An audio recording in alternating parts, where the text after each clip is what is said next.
প্রিয় দর্শক, সবাইকে স্বাগত জানাচ্ছি।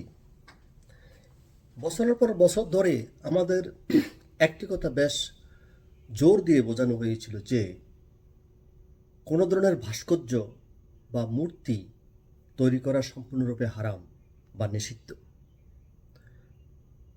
আমরা বড় বড় সমাবেশ দেখেছি, বড় বড় আস্ফালন দেখেছি, গরম গরম বক্তৃতা শুনেছি এবং রাজপথে সংঘাতী আন্দোলন দেখেছি। কিন্তু বর্তমান প্রেক্ষাপটের দিকে তাকান, যে গোষ্ঠীগুলো এতদিন ভাস্কর্যের বিরুদ্ধে তীব্র বিরোধিতা করেছিল, আজ তারাই নতুন রাজনৈতিক পরিস্থিতিতে জুলাই স্থিতি জাদুঘর বা জুলাই জাদুঘর নামে ভাস্কর্যের যে সূচনা করলেন, সেটা কি স্ববিরোধিতা নয় কি? আপনারা দেখেছেন জামায়াতে ইসলামী এবং ইসলামিক ঘরানা যে দলগুলো এখানে যে প্রদর্শনী হয়েছিল, তারা ঘুরে ঘুরে সেই প্রদর্শনীগুলো দেখেছেন। এর মানে তারা এই জুলাইয়ের ভাস্কর্যকে স্বাগত জানিয়েছেন এবং এই জুলাই জাদুঘরে মাওলানা মাইনুল হকের 501 নম্বর স্থান পেয়েছে।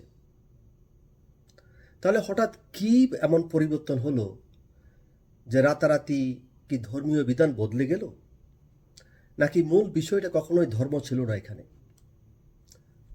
ক্ষমতা বা রাজনৈতিক সুবিধার উপর ভিত্তি করে যখন কোনো গোষ্ঠীর নৈতিক অবস্থান বদলে যায়, তাকেই বলে চরম দ্বিমুখী নীতি বা ভণ্ডামি।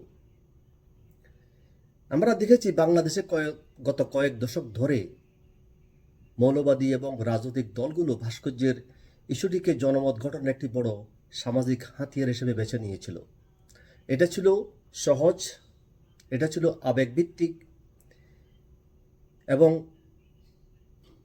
ধর্মভিত্তিক, যাতে সহজেই শিরোনাম পাওয়া যায় বা শিরোনামে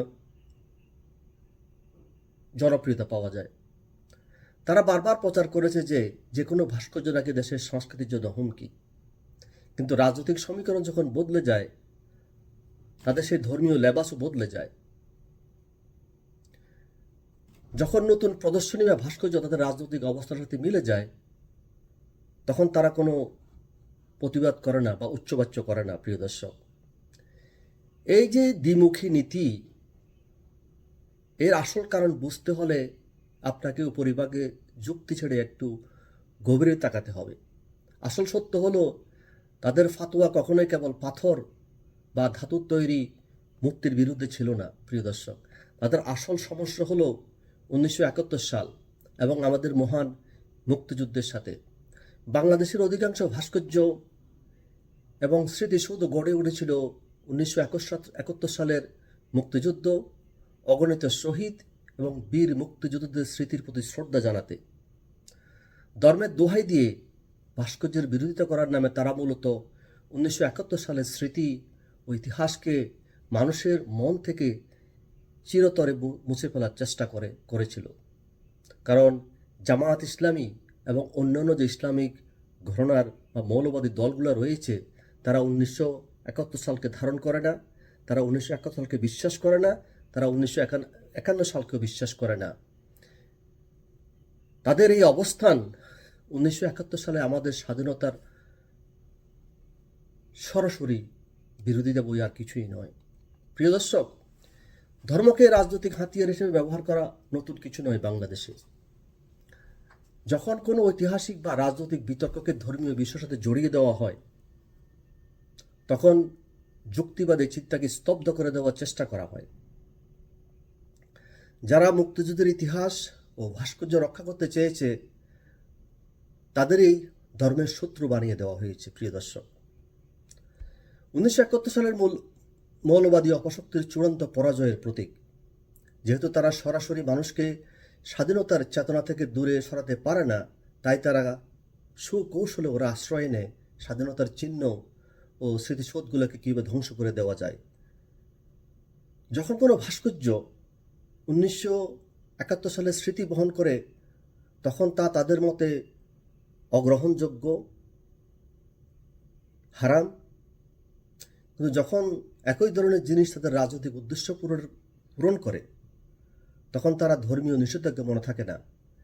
এই বাছ বিচারের মধ্য দিয়ে তাদের আসল চরিত্র প্রকাশ পায়। প্রিয় দর্শক, বাংলাদেশের মানুষ আজকে যারা তরুণ সমাজ,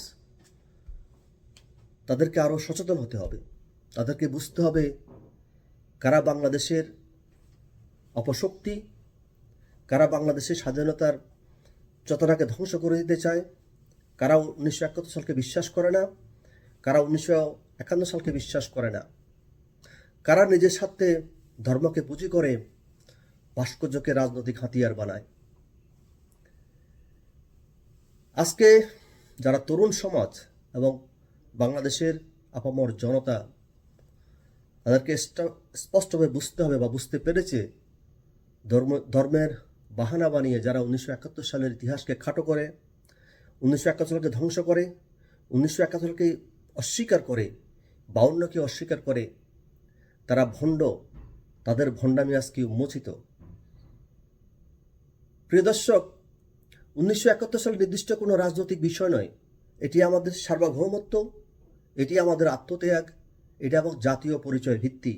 যারা 1971 সালকে ধারণ করে না, যারা 1971 সালকে বিশ্বাস করে না, তাদের এই দেশে থাকার কোনো অধিকার নেই। একটা শিশু যখন তার পিতৃ পরিচয় না থাকে, তাকে আমরা জারজ সন্তান বলে থাকি।